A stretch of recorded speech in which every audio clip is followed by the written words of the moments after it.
Nomad, and so far CKF have been looking very good this set of games.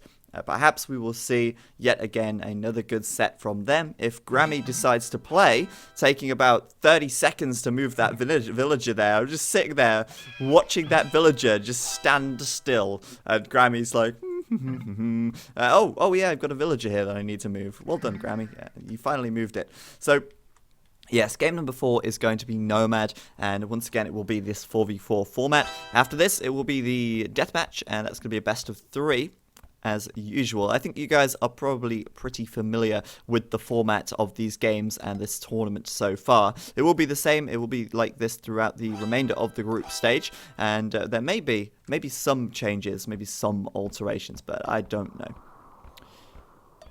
So this game then, we'll wait for the players to get their town centers up first before we really do too much of too many introductions. And we'll have a quick look at the map in the meantime. Of course, Nomad is just Nomad. This is the War is Coming Nomad version. Not really sure what is different between this version, the War is Coming Nomad version, and the standard Nomad version. Perhaps, I've said this before, I think, perhaps it is something to do with the resource placement, as the resources on Nomad can sometimes be very unfair, and perhaps this map tries to even them out a bit. And certainly, so far, we've not seen any or had too many unfair Nomad maps in terms of gold positioning, stone positioning, and resource positioning. Of course, town centre starting locations can be a pain in the butt, can be very awkward, and we will just wait for these TCs to start popping up now and then introduce the players. So I think they're all about there at the moment. So first of all then, over to the left, southwest of the map, and for Super Zoo in the grey, we have got him playing as the Chinese. Down to the very south in the blue for his team, CKF for I Am OK, playing as the Mayans. And who else? Up to the far sort of northwest of the map, in the yellow, we've got CLO2 playing as the Persians for CKF. Not seen this player before. I'm not sure if they have some kind of alternate nickname or anything like that, because I don't recognize that name either. So unsure who this guy is, but they're playing for CKF, so we can only assume that they are a Chinese player and they are good. That kind of are the two prerequisites to being in CKF. And over to the sort of northeast of the map, kind of separated from his teammates here, we've got CBJ Lang in the teal playing as the Vikings, and it's been pretty common actually to see the Viking players really out of position. I know it's just bad luck when these kind of things happen, but the Viking players in many situations in these games have been out on a flank or miles away from their teammates. We saw it in the last Nomad game as well, and the last Nomad game from the last set, that is, not the Land Nomad game, of course. But yeah, I mean, that's the second time now the Viking player on Nomad has been really far out, but this, again, should be a pretty easy wall here for CBJ Lang. I've got to say, the CKF team have been so lucky with their walling opportunities. It's just been insane how good their maps have been so far this tournament.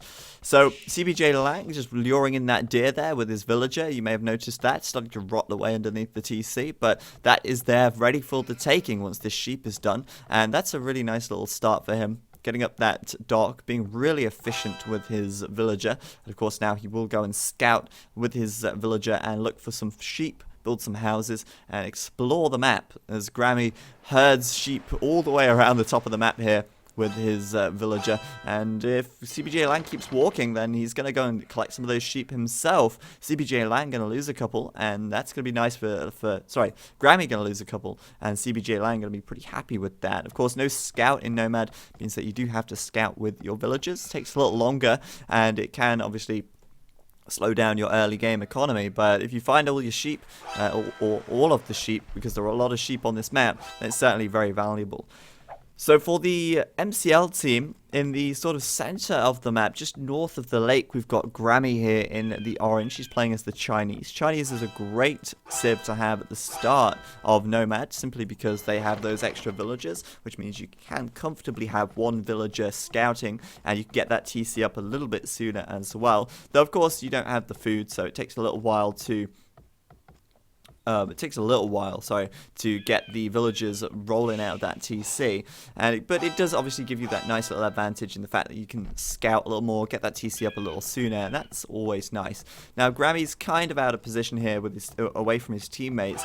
He's probably even more out of position than CBJ Lang. He's got to his left CLO2, and he's got Lang to his right, and with Orange also not docking the center of the map, then he could have a little bit of issues taking these gold and stone piles if the water is controlled in the middle by the CKF team. And CKF have 2 docks on the central lake, no docks at all from the MCL team in the middle of the map, which means that Grammy is at risk. Now his teammates down to the south of the map in the red, we've got McL playing as the Vikings.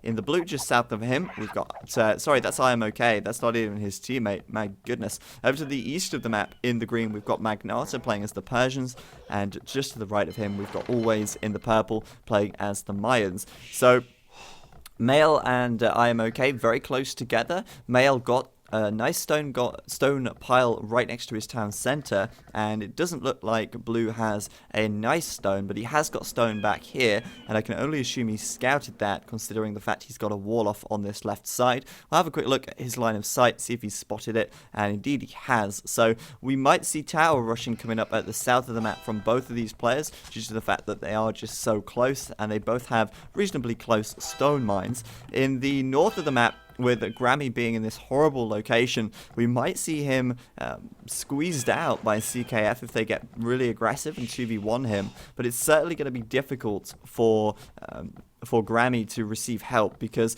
Magnata and Always, all the way over to the east of the map, they're going to have to travel through CBJ Lang's base to get across the top to help Grammy, or they're going to have to go all the way around the bottom and travel through IMOK and Super Zoo's base, and also maybe CLO2's base as well. So if CBJ Lang walls up at the south of his stone, and if he walls up between these trees and at the north here, then it might actually be very difficult for Magnata and Always to send any knights over to Grammy. And Grammy here, playing as the Chinese, will want to do a fast castle, but he might be forced into an early aggression if CKF decide to rush him down early on. Now it looks like CLO2 will be up to feudal already, judging by the fact he's got 4 boar underneath his town centre.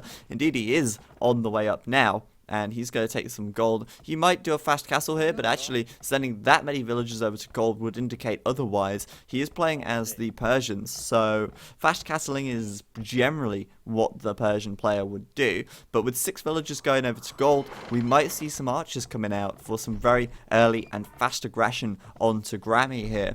If that is the case, then Grammy could be in a pretty awkward position.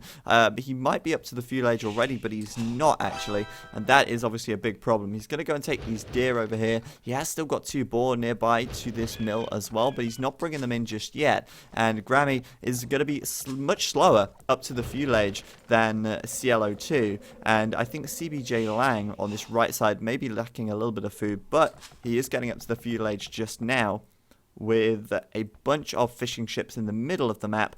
But like I say, CKF the only people in the center of the map at the moment, and that's a huge advantage to them because they just don't have to worry at all about having any pressure on their fishing ships. It's free and easy and safe fishing right in the middle of the map for them.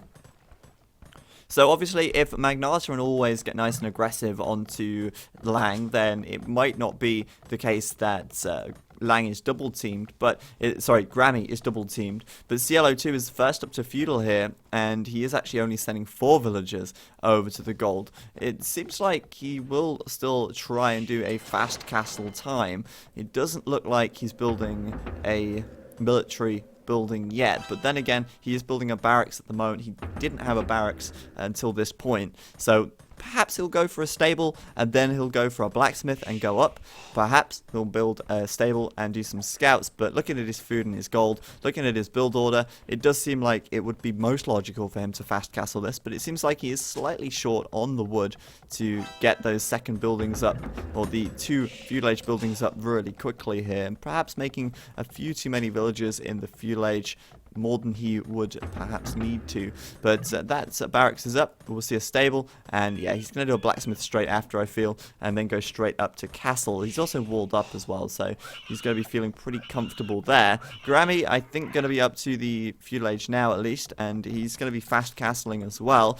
Again, it makes sense as the Chinese, but he's actually not taking any gold at the moment, so perhaps he'll build a market and a blacksmith. But yeah, his fast castle is not going to be too fast, considering that he's not got any gold income, and he doesn't have the wood for a second, or his 2 feudal buildings. He is doing a market straight away. He might sell some resources to get the gold to click up, and then he'll do just a blacksmith as well. Now on this left side, McL and I am okay doing some pretty hefty walling. In fact, Red here with some huge palisade walls coming up, but neither of them with any early aggression, no towers or anything like that from McL, and I am okay going up to the castle age very soon with that market blacksmith going up.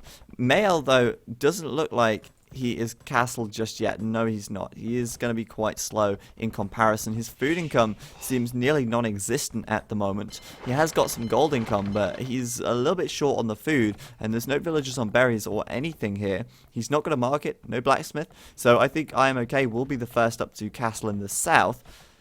Meanwhile, at the top of the map, market blacksmith from Grammy, and I can only, like I say, assume that Grammy will sell some resources. And in fact, he's going to sell some. Got about 1,400 now. That's a lot of food for Grammy at this point in time. And there's that blacksmith. Last villager going to come out, and then we'll see him probably selling that resource for the castle age upgrade. And it looks like, yeah, he just sold the food there, and he'll click up now. And so Grammy just clicking up. CLO2 already up. About 50% of the way, actually. And although, yes, he did make a few more villages in the feudal age, he still managed to get up much faster than Grammy there.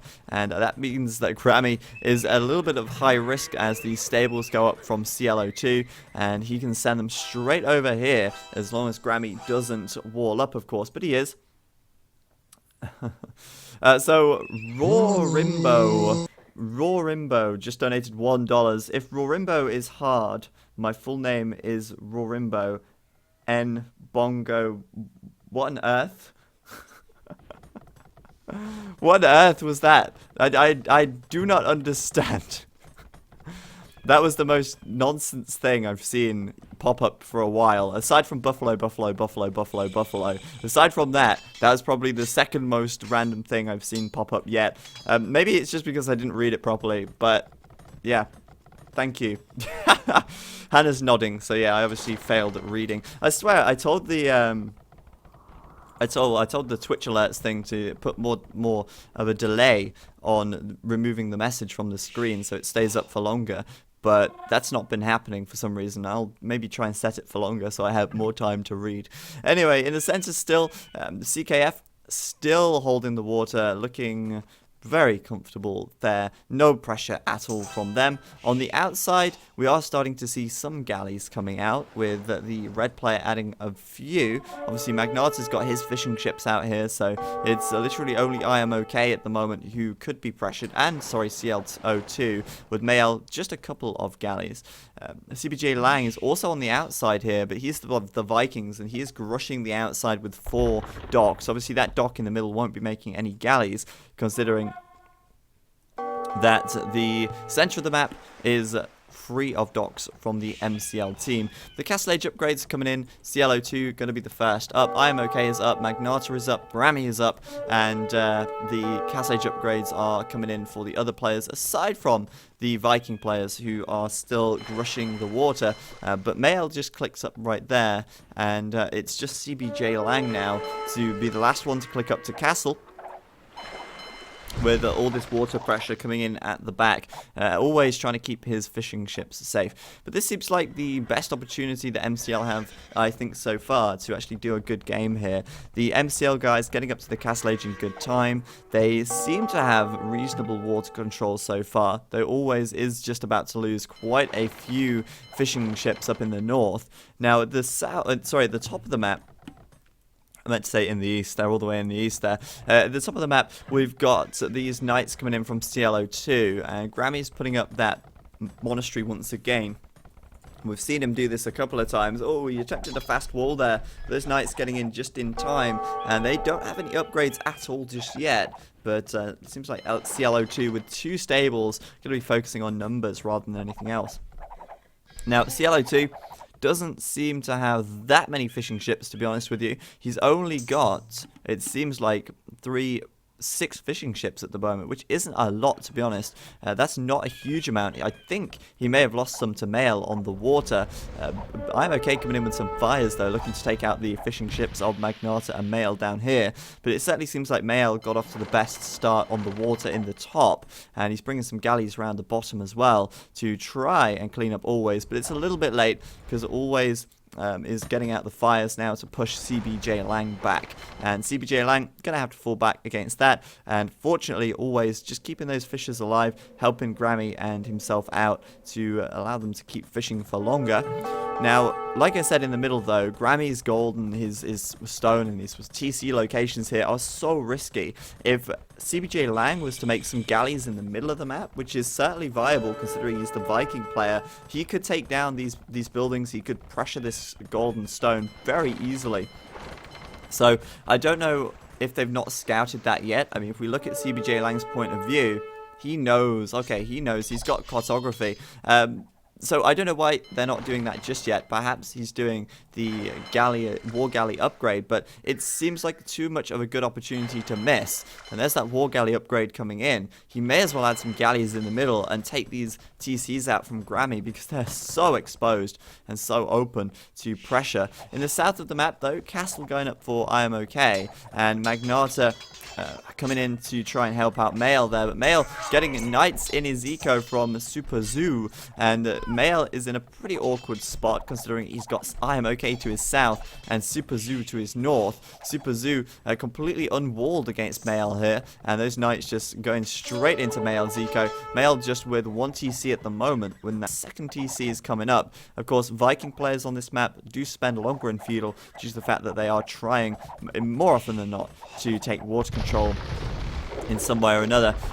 CBJ Lang getting up the war galley upgrade, of course, and those war galleys looking pretty ominous on the outside of the map. Could Always go and take down Always is fishing ships, and meanwhile in the south we've got McL with some more war galleys, but nowhere near as many as Always, it seems. But these guys are taking out these ships in the west of the map, and that means that IMOK and CLO2 have lost all their fishing, which is kind of awkward considering they would probably have wanted that for knights. But saying that, actually mines for IMOK, the food from the fishing ships, not so vital, but still kind of awkward and annoying to lose it. Just look at the north of the map now, because I did see that castle from Always. Looks like he's going to get quite aggressive on the Viking player, and the Vikings generally struggle against the mines quite a bit. And actually, we saw Always in the second game of this series on the Ancient Lake map, doing pretty much the same thing. Castle going up aggressively against the Viking player, and he managed to get through, cause a lot of trouble. So perhaps, again, we could see something similar. But this time, his pockets, are really gonna be too useful, considering that Grammy is sandwiched between 2 CKF players and McL is also sandwiched between 2. Magnata can actually help Grammy out though, which is fortunate, but we cannot say the same. Sorry, he can help McL out in red, but we can't say the same for Grammy, because like I say, that wall off from the teal player preventing any knights from reaching around the map and getting to Grammy's base. So Grammy is on his own, and he's building more and more town centers on the coast here, and a castle as well for good measure. In fact, that's the 5th TC coming up, as those knights from CLO2 come in and deny it, bringing that castle out of range of the builders, I guess. I mean, bringing his knights underneath the TC, gonna have to run away. Those villagers gonna get back onto building the castle, I imagine. But I'm unsure why he's built the castle there. Perhaps it is to protect these 2 gold mines or something. But considering that CLO2 is to the left of him, it would make more sense, surely, to put a castle on the left side where CLO2 actually is coming from. CLO2 dropping a castle on the front of Grammy's base now, and Grammy is in a pretty tough spot, like I say. But I'm still surprised CBJ Lang, nothing at all from him on the water in the middle of the map, just fishing ships, and he could take out these TCs so easily with just a few galleys, and it just makes no sense why he's not done that. The south, though, we have got Always and Magnata massing some knights and plumed archers from Always. These guys should be able to make it around into McL space pretty easily. The question is, will they make it into Super Zoo's base? They should be able to. Super Zoo is completely unwalled in this middle area. He has got a siege workshop though, but the combination of knights and plumed archers is very potent, and they could always break through this little palisade as well if they wanted access in this way. So Super Zoo could be in a little bit of trouble now, though they don't have any siege. The MCL team have no siege to help support this push, so they will die if they sit underneath the TCs for too long, and that obviously is a little bit awkward and quite a big problem. So Super Zoo, you can see him there on the minimap, Xing that, telling his teammates that he needs some help over here, and unfortunately, no help coming in just yet. The blue player is going to have to travel through red space to get over there, and red's fully walled it up as well, so looks like IMOK might have a little bit of a tough time pushing out here. Kind of walled himself into the south of the map by the looks of things, and other than that, CLO2 kind of preoccupied with killing Grammy at the moment, it seems. CLO2 with his own monks now as well, trying to take down the monks of Grammy as fast as he can, and getting some more conversions underneath that town centre for good measure.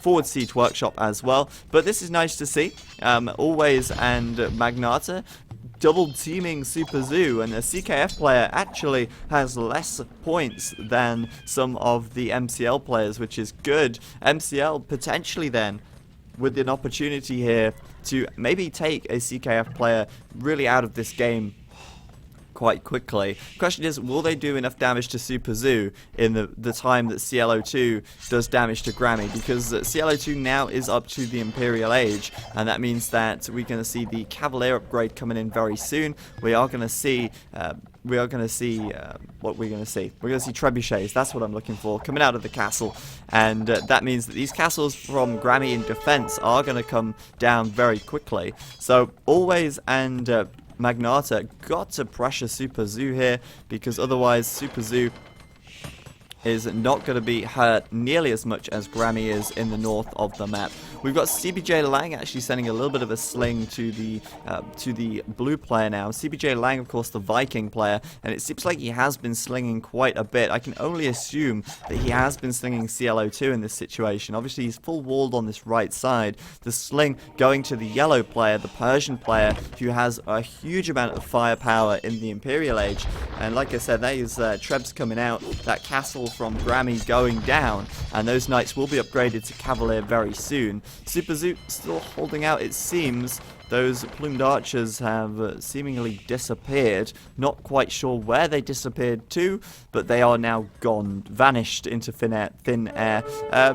I don't see them. Where on earth have they gone? That is so strange. Who was that? Always, where are your plumed archers? Pray tell. They're back here, but the ones that were inside of Super Zoo's base seem to have just disappeared. And, oh no, they haven't disappeared. They're right back here in the left side of the map, trying to hit CLO2's eco a little bit. I wondered where they disappeared to. It seems odd that they would have just gone and there were no dead bodies. There is a little bit of support though, it seems. Super Zoo getting aggressive with the battering ram onto McL, but McL is being supported by good old Magnata on this left side. We've got some forward siege workshops from Always on this left side as well, whilst Always tries to hit CLO2's eco a little bit. But on this middle area of the map, on the north of the map, this castle is down, that TC is down, and finally Magnata just reaching the Imperial Age, but way behind of CLO2. Grammy's also up to the Imperial Age as well though, and that's pretty good actually. It's about time, because he needs that Imperial Age upgrade if he wants to stop this push from CLO2. CLO2, meanwhile, attacking those plumed archers from Always, and my goodness me, are they not a strong unit, or are they not a strong unit? Wow. Those plumed archers cleaning up those Cavalier, and I think Always probably lost quite a few units there.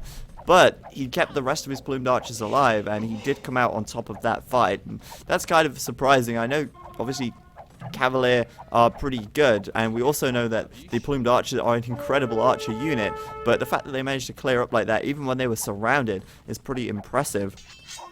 So on this left side, we're kind of hoping to see MCL always pushing in a little bit with the help of Magnata. This right side, of course, they're not expecting anything at all from CBJ Lang to come out. He's got really defensive with those mangonels. But in the center of the map, CLO2 continuing to push forwards, and Grammy now starting to get some trebs out of his own. But it's going to be a little bit difficult. We've got a castle coming up at the south for Grammy, but he has got a castle, a treb disadvantage even. A castle disadvantage is... well, it's 2-all in terms of castles, but the trebs are just not there at the moment for Grammy. Grammy, though, trying to take down the trebs of CLO2. If he can take them down, then he might be able to push this back, but it's not looking great for him at the moment. He's had to send a lot of units to or a lot of villagers to the very north of the map, running them away from this initial TC location. And, yeah, it's looking a little bit dicey over there for him. Those plumed archers are still alive from always at the north of the map, always doing damage and taking out those cavaliers so easily, it seems. They have got Bodkin Arrow done, and these cavalier are missing the +4 defense, so they are actually getting taken out pretty quickly as they come in here. But eventually these plumed archers will get cleaned up, and the more of them that go down, the longer that they will survive, the less time they will survive for, obviously. But it looks like they'll be cleaned out right about now. But these guys stayed alive for a long time, and I think Always is going to be very happy with the amount of damage she managed to do there, still taking down the occasional cavalier, and that was pretty impressive stuff from him. Still not managing to get these siege workshops up though, and it seems like there's a little bit of galleys in the center of the map from CBJ Lang now. It's about time as well. How long was I saying that CBJ Lang should do that? On the outside of the map, these guys, CBJ Lang and McL, also having a little bit of a fight for the water. But in the center, or the north, sorry, Grammy slowly but surely losing those castles and losing his town centers, which is not good. I don't know if you guys noticed that though. CLO2 just killed his own trebuchet with a mangonel there, and he's gonna do it again. That's 2 mangonels that CLO2 has killed with his own. So sorry, 2 trebuchets that CLO2 has killed with his own mangonels. Grammy here going for the pikemen to try and counter these cavalier from CLO2. The pikemen +4 defense, no attack upgrades just yet, but once those attack upgrades come in, that's going to be very valuable to them. These trebs from Grammy look like they're about to fall, and there's still 1 trebuchet up from CLO2, which is continuing to take down those town centers from Grammy. So I feel a little bit sorry for Grammy. He's in a horrible location. He's got no support from his teammates, and quite rightly so. I mean, what are his teammates going to be able to do here unless they perhaps transport across the center of the map? So CLO2 just losing all of these TCs, losing his castles, and no castles means no trebs. No trebs means he can't push back against this.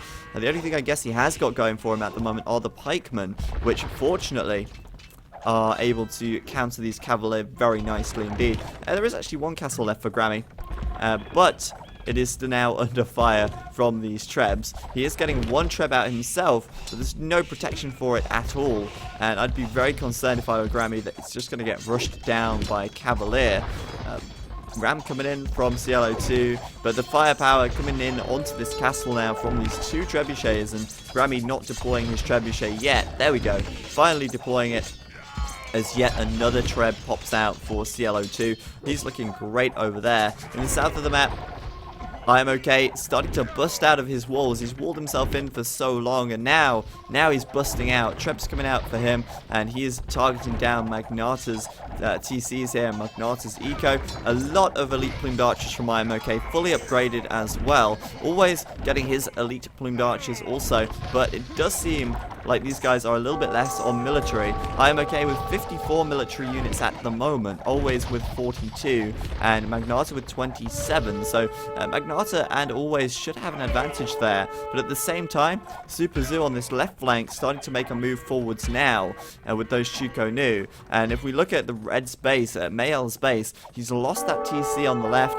He's lost a lot of his eco there. He's being squished in at the north as IMOK starts to push push forwards. So Treb's deploying from Magnata now. Those plumed archers focusing them down as fast as they can, but going back, and I think IMOK might just lose his castle there if he doesn't take those Trebs out. Of course, repair is on those trebuchets for Magnata, and the castle still stands with quite a lot of villagers repairing it for now.